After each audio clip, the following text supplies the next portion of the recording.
Welcome everyone. This is my second session of the night, so bear with me if things go a bit wrong. But you know, if you've bared with me before when things have gone wrong and I haven't pre-apologised for it. So first, let's see what this window presents. Nope, that's not the window we want. We will come back to that window. What the heck is this? Oh yes. Okay, 1 second. Greetings everybody. I see Orphan Red in the chat. Long time. And okay, eventually I'll get to the window I need, which is this one. Right. First we're going to watch this. I've muted it, but I'll show you the channel name. Líneas de Ariquilda. Geoglifos en Norte de Chile. Por Carlos Alcacena. Okay?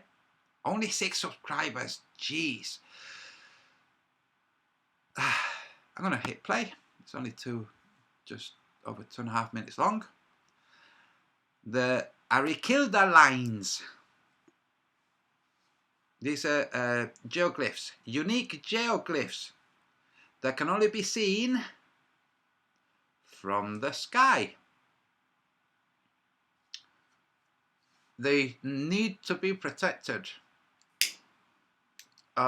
urgently because they represent fingerprints, tracks of car tyres, motorbike tyres, crossing over. You see those like very straight lines and those other lines? Those lines are going straight over these ancient petroglyphs. So, and obviously kind of damaging them. So, but these lines have only just been discovered, guys. In Arequilda, in Chile. These lines, these are not the Nazca lines. Same continent, farther north, but it's still, these lines are there. Nobody talks about these because they've just been discovered. And who knows what else is in that region. It's the desert, for goodness sake. And whoever built this were bright enough to know, hey, I know where we can build something that will last way after we've gone. Yeah, let's put it where it doesn't rain very much. Where doesn't it rain very much? Well, in the very high desert, that's where. So that's where they built them. These lines, what do they mean? Well, first maybe conserve them, you know, preserve them, so you can study them, but definitely don't just not do anything. How are you going to understand what they mean if you don't even know they exist? And most people don't even know these exist. These were passed to me by a subscriber, Sara Ugarte. She's cool. She passed me these. Like, there's this team of guys who are trying to bring attention to this. Like you see, the guy who made this video, 6 subscribers, for goodness sake. So he's asking for help in spreading this information. So I'm doing what I can, using my channel to spread it. There you go. That's them. And these are in Arequilda, in Chile.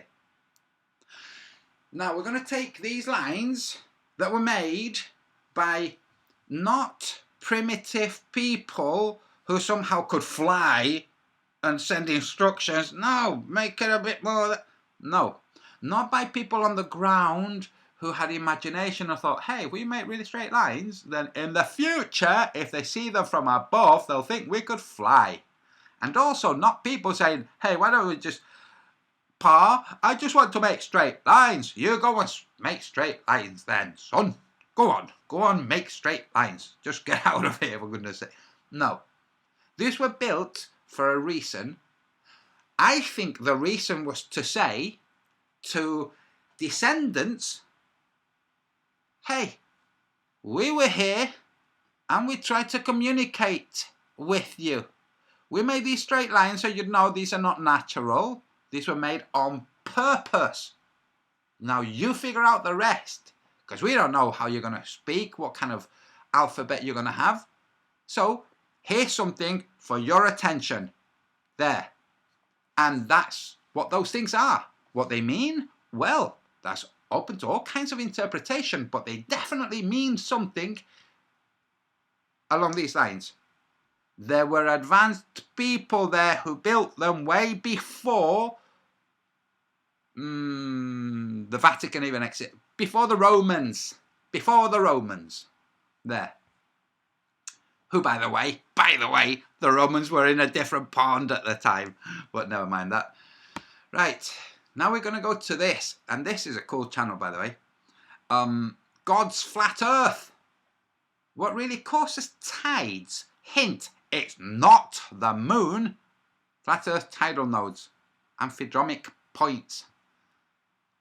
So, let's watch this. This is a map of tidal amplitude, which is the difference between the low and the high. Oh, sorry. I just want to make this very, very, very clear for the people who think that there's something to the Book of Enoch. In the Book of Enoch, there's a point where he's describing how nothing changes, how everything is how it is because God made it like that. And then immediately explains about all of the changes, like the seasons and lots of different things. But one of the things, and he's describing all kinds of things, the different kinds of trees and all kinds of things. But one thing that's very noticeable is that he doesn't mention anything about the tides. And he's supposed to be mentioning things about the world, not just about the nearby beach. The nearby beach was, as you see, the Mediterranean.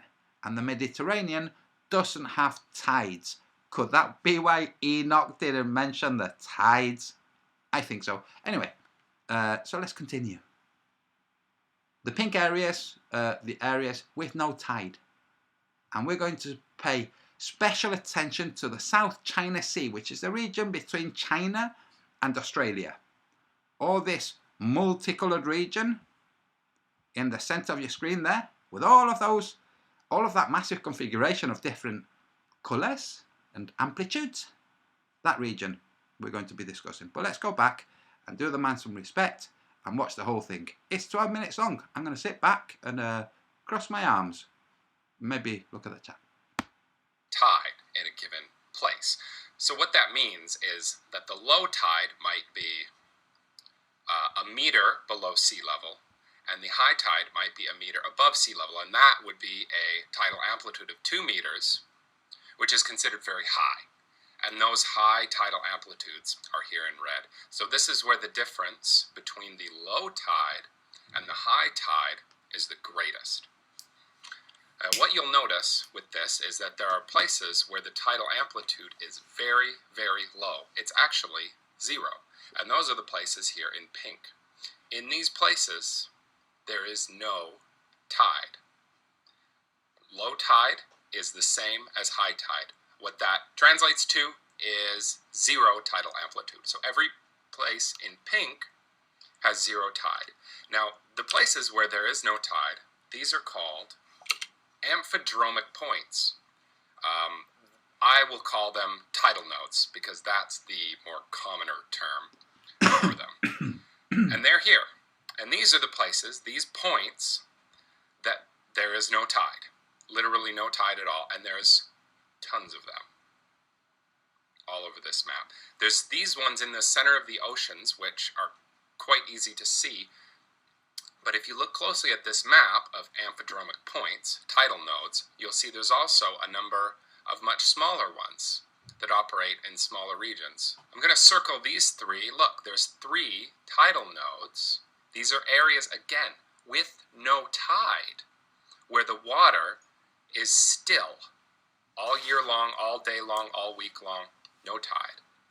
Here's another one here. Here's another one here. You can see 3 in here. You start seeing them when you look, you start seeing them all over the place here. See, there's actually 3 up here in Upper Canada. Now, the greatest density of these that I've seen is in the Polar Sea. Now, this is a polar projection map. This is a favorite by flat earthers. And you can see how many of these nodes are in the Arctic Sea. This is the Arctic Sea up here, the North Polar Sea. You can see all the nodes in here. I'm just circling them all. These are places with no tide. This is just a zoom in on that so you can see. It's almost fractal how this looks because you've got all these little nodes here and then you've also got all big nodes all in the sea. Oh, that's where the purples are. These big tidal nodes. These seem to be the center of what's going on with the tides. This is a better chart of the Polar Sea. So this is, again, a North Polar projection. I've placed a big X on the North Pole. And you can see even more in here. It seems almost like there's too many to count. Like there's areas where they're just extremely dense, these tidal nodes. So I think there's even some on these islands. These don't have to be underwater, and I'll talk about that later as well. Look at this. It seems like there's 3 in a row in here. All these tiny little tidal nodes. It's almost fractal how this seems to work. There's 2 here. This is Hudson's Bay in Canada, and I'm going to talk about that later. But first, this is the Mediterranean. There's also tidal nodes in the Mediterranean. It's not as dense, maybe, as in the Polar Sea. This is another one that's on land, actually. And I think it looks like there's one here. You can see this is Cyprus, so that's sort of how the Mediterranean here is aligned. This. No tides in the Mediterranean. Don't get confused. Don't think that means that there's tides there. is the North Sea near the United Kingdom, and you can see these two tidal nodes here, as well as a tidal node which they've clearly marked on Sweden, or Norway. That would be in Norway. I've also got this side by side with an actual animation. Now, what's nice about this animation, it shows tides. It doesn't just show tidal amplitude, it shows tides in real time. And you can see how high these tides are relatively. These are these huge 2 or 3 meter tides that are all rushing up through this English Channel here. And yet you do have a tidal node very close into here. So you've got these massive tides, but you actually have a tidal node around here. Now this model doesn't show the tidal nodes amazing, because you can see some of the tide go in through here. But it's pretty good here, where you can see the tide's up on this side, then it's up on this side. It's up on this side, and then it's up on this side. And the tidal node itself, the sea level never changes. So this is a better map, a more No, the South China Sea, because we'll come back to that. Detailed map of the tidal nodes, and it shows another tidal node with this arrow around New Zealand. So New Zealand's another example of a tidal node that's not under the ocean, but still seems to affect the tides. And what I mean by affect the tides is you can see this arrow. Tides revolve around tidal nodes. So a high tide seems to be a bulge of water that will revolve in a certain direction, and it looks like the direction is different in these different nodes. There's clockwise and there's anti-clockwise, but Oh, so it goes Coriolis force. it has nothing to do with the equator, because this one you can see here is clockwise. This one you can see is counterclockwise. This one you can see is also clockwise, and this one here is counterclockwise, and there's really no pattern to what. And these last two that he's pointed to are both in the southern hemisphere. Whether it's going to be clockwise or counterclockwise. This shows a live animation of the tides, and you can see exactly what I mean when I say that tides revolve around the nodes. So I told you about those two nodes up here in Hudson's Bay. You can see the high tide in red revolving around the coast of Hudson's Bay. You can also see this in New Zealand, which I told you was an on-land tidal node. You can see this high tide in red spinning around New Zealand, and the low tide in blue, so negative tide, also spinning around New Zealand, and they almost look like magnetic fields in the way that this is pictured here around New Zealand. So this is Hudson's Bay again. This is a different tidal animation, and you can see how these tides seem to revolve around Hudson's Bay. And again, there are tidal nodes, two tidal nodes here in the center of Hudson's Bay that show no tidal movement whatsoever, while you have huge tidal movement around these shores. And this, again, is New Zealand, and this shows those tides revolving around New Zealand. This is a very helpful map. It is a globe model, but it's a helpful map. This shows you the relative. Notice at the top right is the Mediterranean.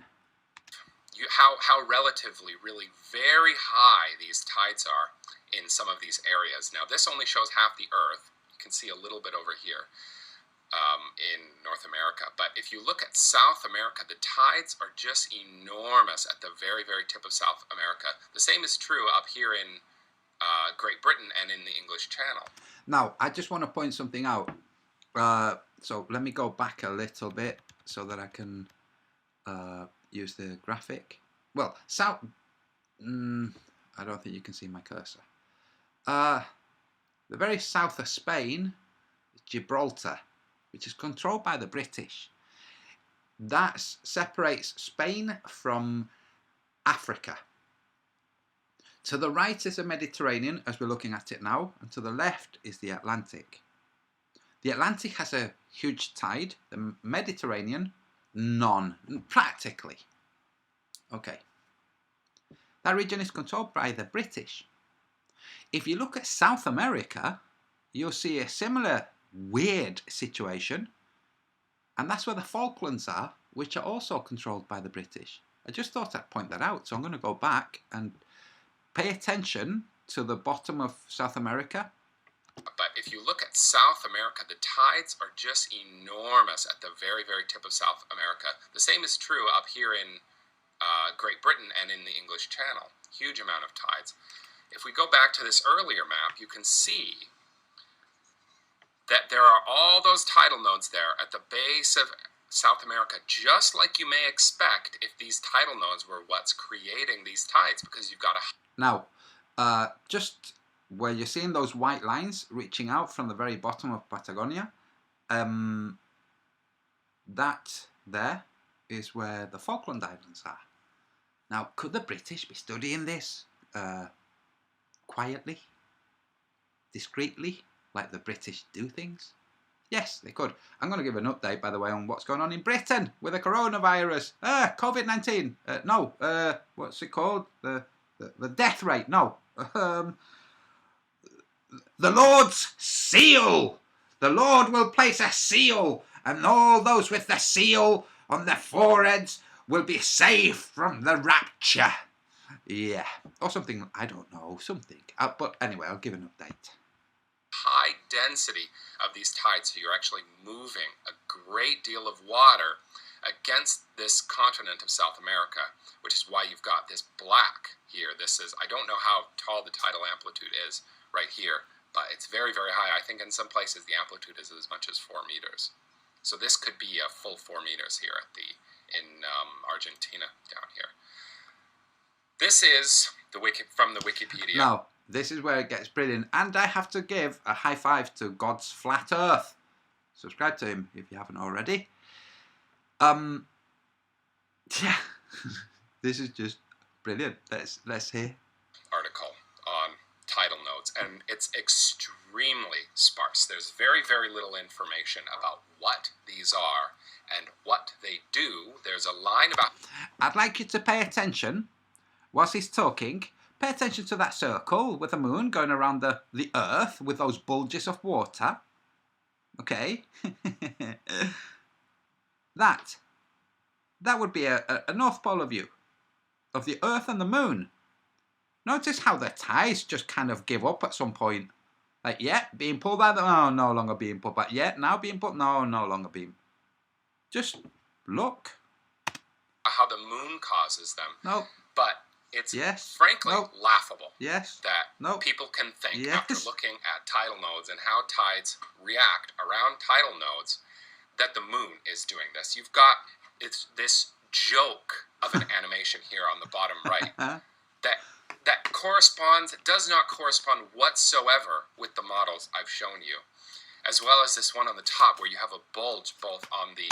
Now, just so that you all know, there was months ago, last year, there was a bit of discussion offline between me, yours truly, Antonio Subirats, the channel, The Book of the Sun, and Conspiracy Cats regarding a debate between the two of us that was going to be a friendly debate, didn't even need a moderator. We were just going to just discuss ideas back and forth. And he bailed. He just well, sorry, can't. Although he then went and said that he was taking a break from working as a teacher and was hoping to retire, but no, can't. Because I pointed out some other things I was going to ask him about. I think he might have come across this and thought, dagnabbit, what if Antonio asked me about the tides? And what if he shows that illustration? Moon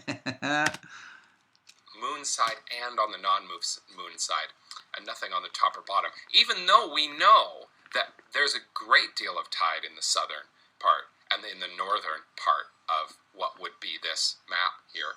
There's also a list of tidal nodes on Wikipedia.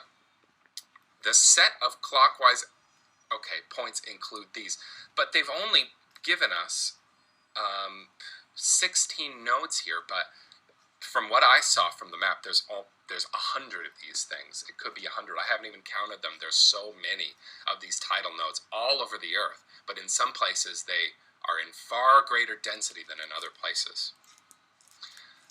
What got me into looking at this was taking a trip to Hawaii. I'm from Vancouver. This is a picture on the right of a Vancouver tide. And I went to Hawaii expecting tides to behave similarly as they would in Vancouver. I think most people just assume tides are the same everywhere. But the difference between low tide places and high tide places is it could be a matter of 12 feet, which is, a tall man twice. It's actually an enormous amount of water we're talking about. So it wasn't going on in Hawaii. Hawaii has lots of waves, which I don't think are related to tides. They seem to be wind related in a lot of cases. But the tides, I didn't notice at all. You always notice tides in Vancouver, but I never noticed it once in Hawaii. So I looked into it. I have a few speculations about what tidal nodes are. They could be a sea life living deep under the water that's affecting the water, the movement of the water somehow. I've put in the background my favorite sea life, which is the kraken. It's also it's a fantasy sea life because it's so giant. Nothing that giant exists that we know of. Or plate boundaries. It could just be where tectonic plates collide and where they're moving against each other. The same thing that causes volcanoes, seems to cause volcanoes and earthquakes, could also be causing the tides. And the third speculation is not my speculation, but it's the speculation that everybody accepts, and that's that the moon is causing the tides. And for everybody, for this to be the consensus, the scientific consensus, is extremely embarrassing. It is extremely embarrassing to me that this is the best that science can give us. And this is a model of what the tides would look like if it was the moon. And this is on YouTube as, in fact, what the tides do. But this is nothing like what I've shown you in this presentation. This is pure fantasy. Yes. Ooh, and that's a dark story there that you're seeing supporting Chelsea Wright. God, this is just... I live in Britain and I didn't hear about this. Never mind. Until I came across this channel. Like, interesting. Right, so. What do I have here? I have the Wallace line, which is the blue line. The Huxley modification, which came, I think that's like the penultimate one. Because next was Weber's line, which is the purple. And then, I think was the Wallace's line, and then the Lydekker line, the green line. Okay. These lines are in the South China Sea. But they go across, well, you can see Java, Mali. You can see where these lines are. Interesting. They seem to come from somewhere and go towards somewhere. These aren't just imagination. These are fauna boundary anomalies. I describe these in the Book of the Sun. I have a map with these in the Book of the Sun. Not in the Spanish version, for some reason but never mind. So this is in the real world. Now, here are those same lines, but abbreviated a little bit. Okay? Because if you don't abbreviate them, it might seem kind of obvious that they're going to the Mariana Trench. That's where they're going. Those three lines. So the Huxley modification is the only one that's exempt from that. The other three are pointing to the Mariana Trench. Could it be a geomagnetic effect caused by the difference in profundity between the Mariana Trench and the rest of the ocean floor in that region? Because that ocean floor, you might imagine, there's Mariana Trench, and then there's generally a certain kind of depth to the ocean floor with the islands. No, the ocean floor drops quite drastically. But then it drops to like much more depth than the 7-8 miles of Everest's height at the Mariana Trench. A huge pit which still has not been explored. The bottom of the Mariana Trench has not been explored, neither has the bottom of Lake Baikal. These are the two deepest places on Earth, on the surface of the Earth, that have not been explored. They've tried to explore them, but they failed. And after the last failure, only a few months later, here's James Cameron on a little private submarine trundling along the bottom of the Mariana Trench. Like, dude, that's not the bottom of the Mariana Trench. The hell are you playing at? But anyway, so these lines, okay, you see all these islands, obviously. Well, these are the islands that they show because they must have a certain size. Because that region there, the number of islands in that region there is of around 17,000 islands. Obviously, they're not going to put 17,000 little dots. They would be too small to be smaller than a pixel. 17,000 islands. This is a tricky region. And the Kutizag and the Thermopylae and the other merchant ships would have to go through this region to get out into open seas. But that's a different story. Now I'm going to share my map, and I'm just going to tell everybody I'm uploading this map that you're going to see now onto this map. Wait, let me do it this way so it's less confusing. This map, I'm going to upload this map onto my Patreon. It's already in Patreon, but I've done some updates just for clarification the last couple of days. A magnetic anomaly in the Atlantic, and now this. What you have here, those lines, so the Wallis with Huxley's modification, the Weber and the Lydekker line, or the Australasian boundary. Now, when I said that there are 17,000 islands there, some of the islands are separated by mere meters. That there be creatures on one island that can't be bothered going to the other island is kind of a big, like, what the heck why aren't these birds going over there? It's not that those other birds over there have got such an aggressive territorial song that these birds are afraid of going over there.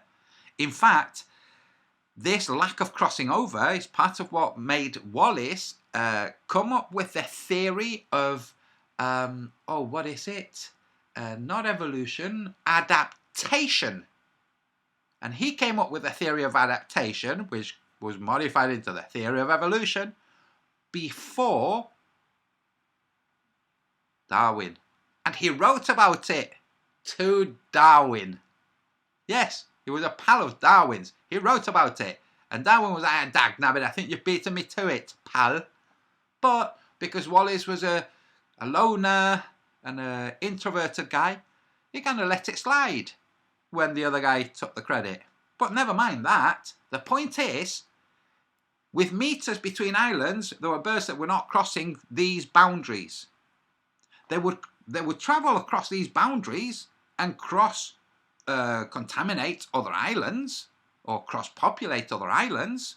So imagine between the purple and the green, okay? They would go in that gap between the two. They would fly around all of those, but they wouldn't cross across them, okay?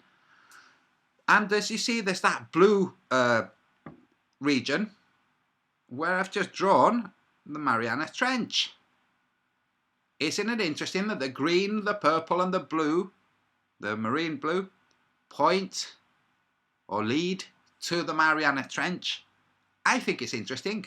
I think it's very, very interesting. I also think the other one points to the Huxley's modification. That points towards a region between Korea and China that has a very deep sea and a strange tide too. And that region, by the way, gets swarmed by, if you think the Pakistani problem with the locusts that they're having now is grave, then look at the squid not the squid, sorry, the jellyfish problems that they have in that region. Every few years, just the sea is white with jellyfish clogging up machine, all kinds of stuff. Anyway, so we have this here. Now I'm going to pan away and I'm going to show you the relationship between this region here of magnetic anomaly that's not addressed as magnetic anomaly. There's no talk about this being any kind of magnetic anomaly of any kind whatsoever in any way, shape or form. Merely a fauna anomaly, or a series of them.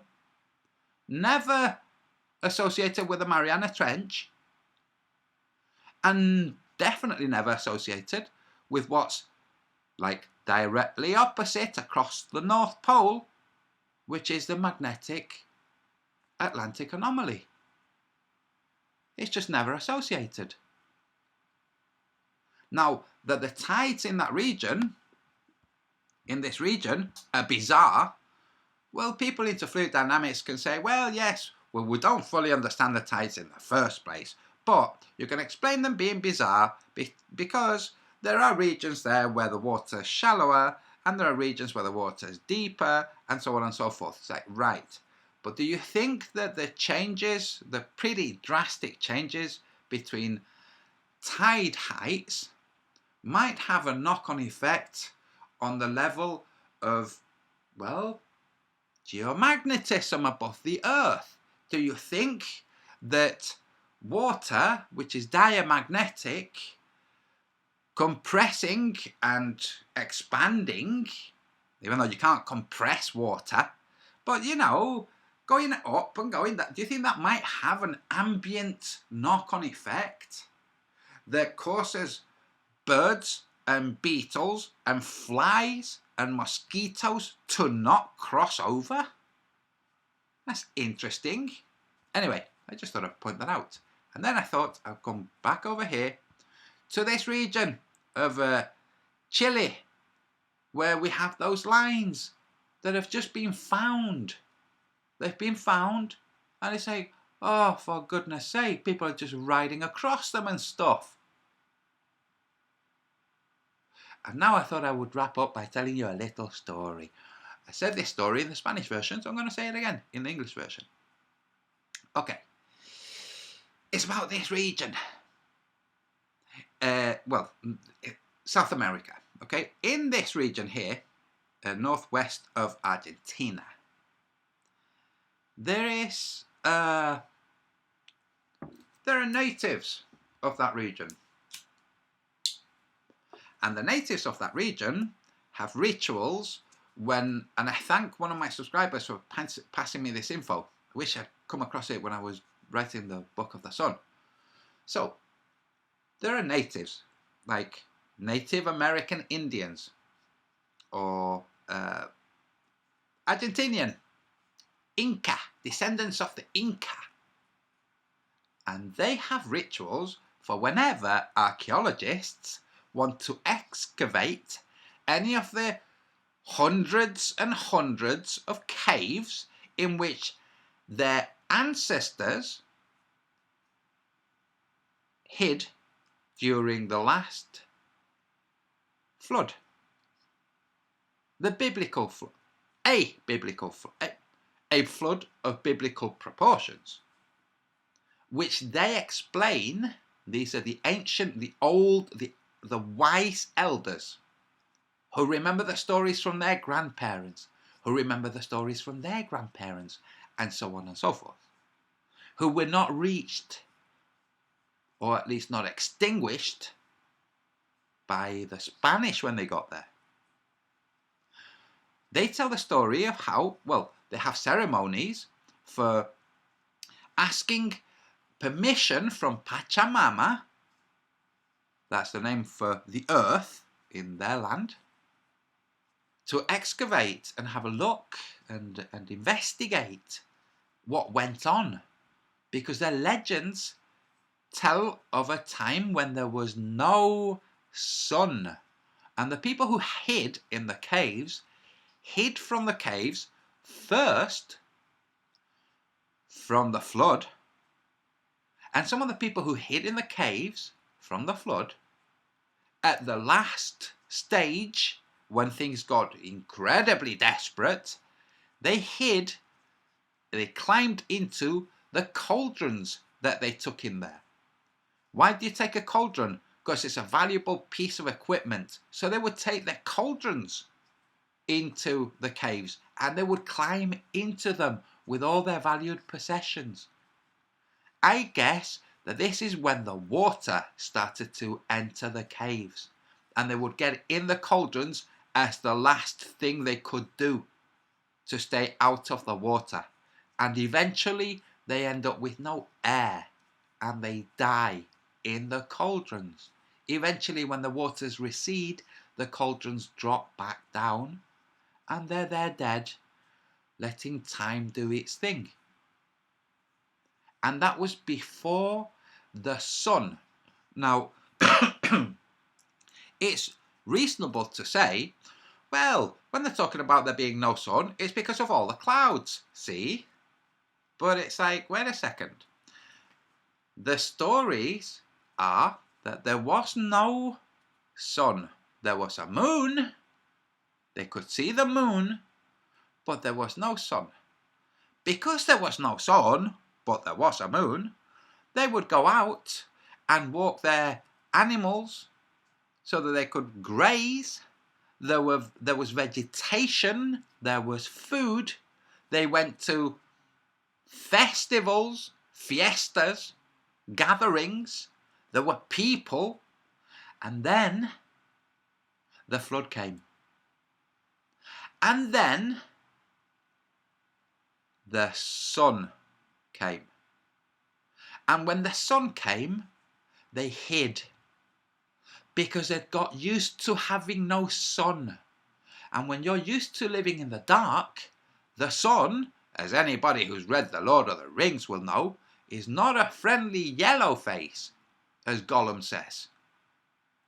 It burns the skin.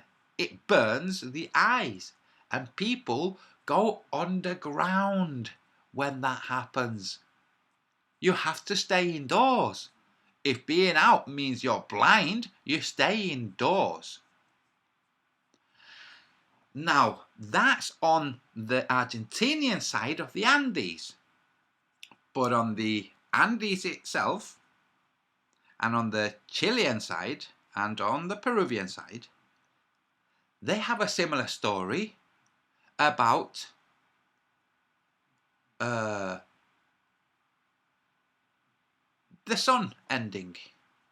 The sun just ending. And then a cleansing flood. And then the sun being reborn. But not just being reborn. No, don't be silly. No, first arrived Viracocha and his people.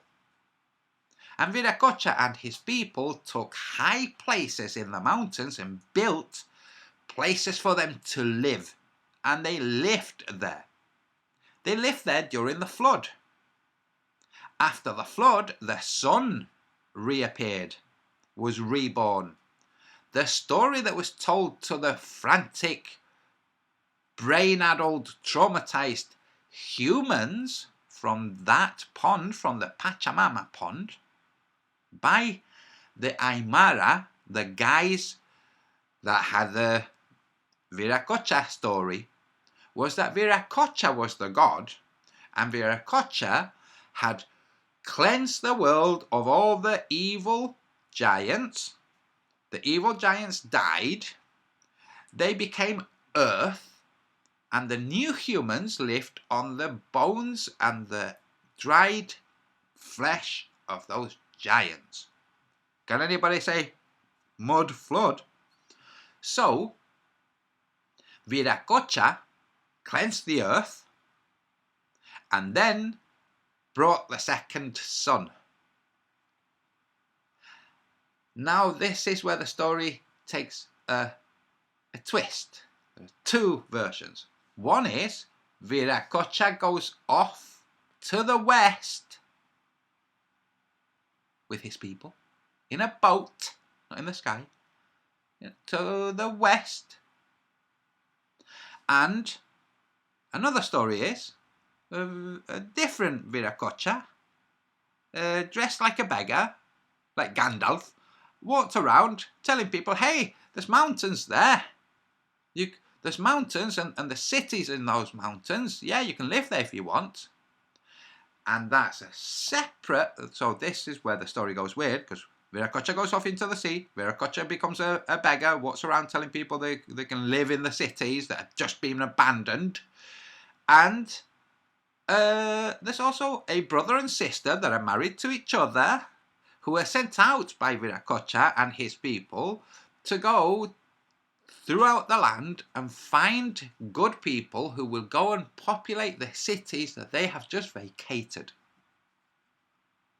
Now, these different stories are obviously different idealizations.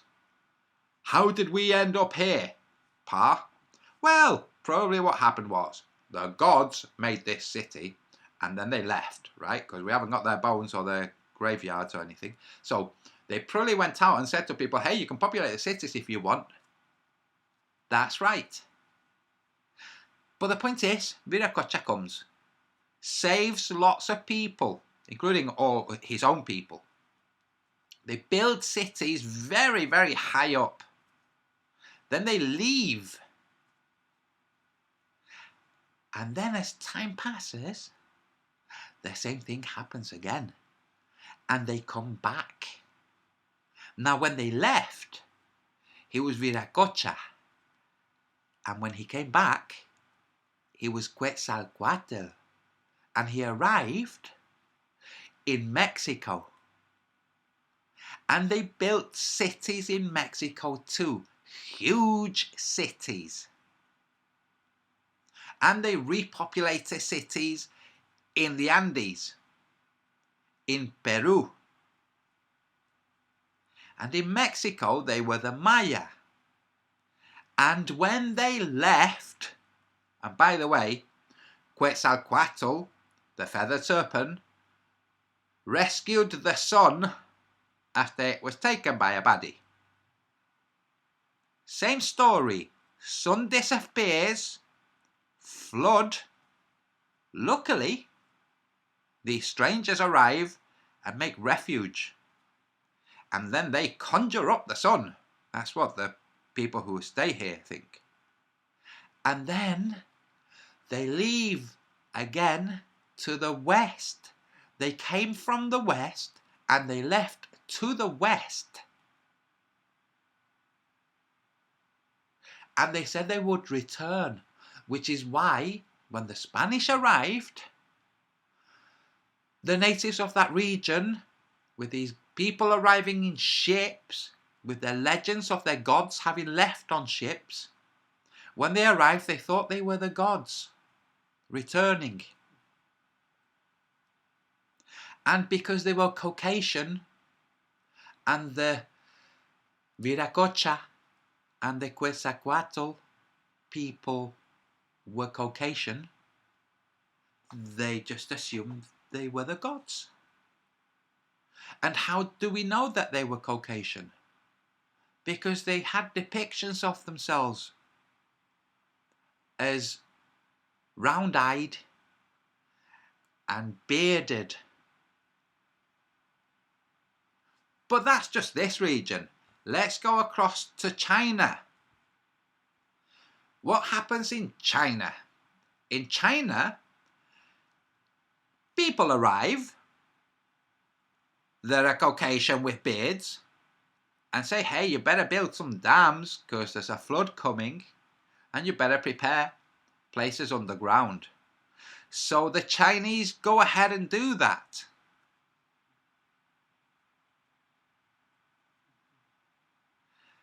Was it all on the same pond, or was it in different ponds? Was it all at the same age, or was it at different ages? Was the Yellow Emperor the guy who told them to build the dams? But wait, that's in China. Let's go across to Syria.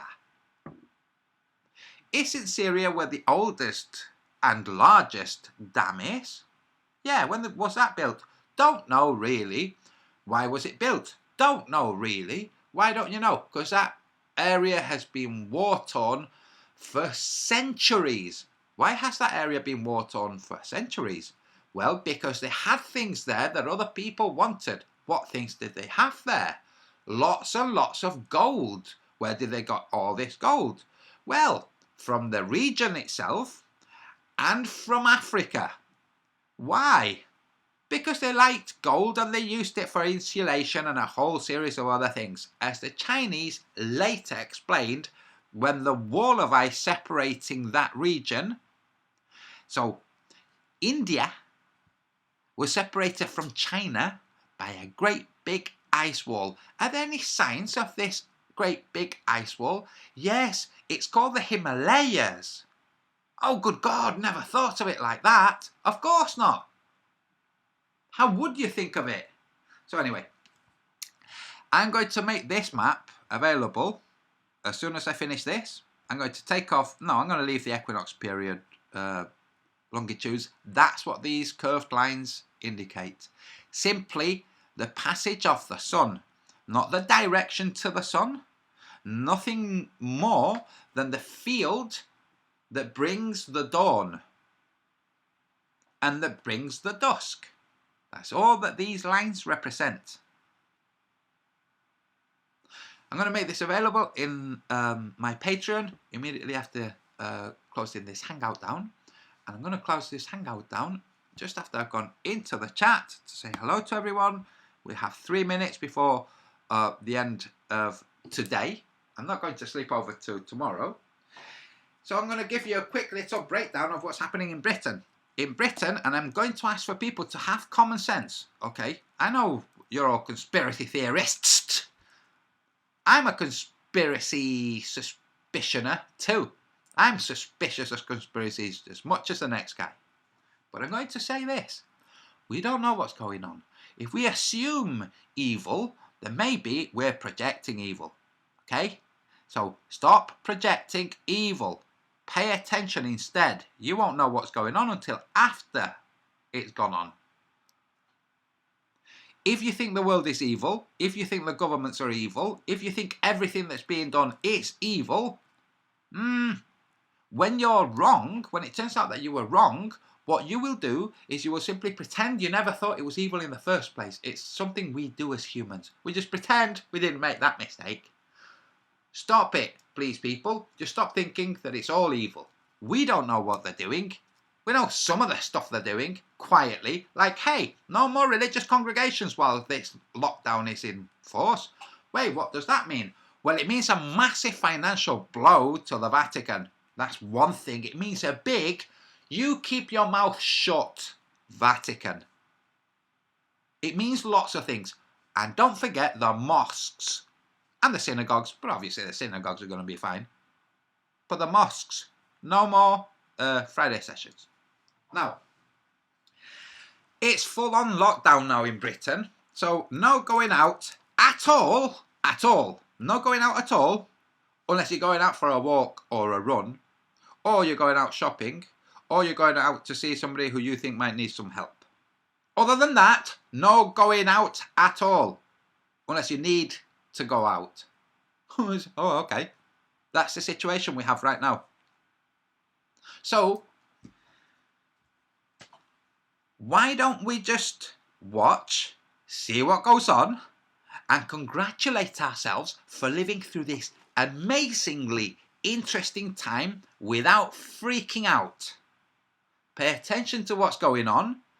If the government is benevolent and is training people so that in 50 years' time they can go underground being civil with each other, then I say bravo to you. But we wouldn't know that, would we? They wouldn't tell us, of course. Now, putting that to the side, suppose instead that it's an exercise for whatever other reason, or that it's a real virus, wink, or whatever. In the old days, they used to burn witches at the stake because people believed they were witches. If people start looking at you suspiciously because they believe you have a virus, you better start being wise. Okay, because you share this world with other people. Some of those people are not quite as bright as you. And you have to acknowledge this, and you have to deal with this. It might be difficult for you. You might want to say, it's not even real. But that's like a witch telling the Inquisitioner that there's no such thing as Jesus and all that malarkey, and there's no devil. It's not going to take her very far, or him. Anyway, it's gone over to 12 o'clock. What I'm seeing, apart from the government doing the things that it's doing for whatever reasons, is a lot of people banding together for benevolent reasons. People that don't have to band together. I see more people calling each other to see if they're okay. I see more people being human. Being human beings. And if you're a straw man, free man on the land, human is just a term, no, go away with your nonsense. People being human to other people. People being considerate of other people. So, be considerate of other people. Assume that other people are good until they show you otherwise. It will take you a long way. And if you don't want to do that because you're disgruntled or whatever, then go to my Patreon, download that thing, print it out, or just draw it. You know, if you haven't got a printer, hold it on your, put a piece of paper up on your screen and trace it. Do whatever you want. Okay, that's it, folks. I'm going. I will see you again in tomorrow's session. If you're not subscribed, maybe subscribe. If you haven't given a thumbs up, 78 concurrent watchers, give it a thumbs up. You. Night.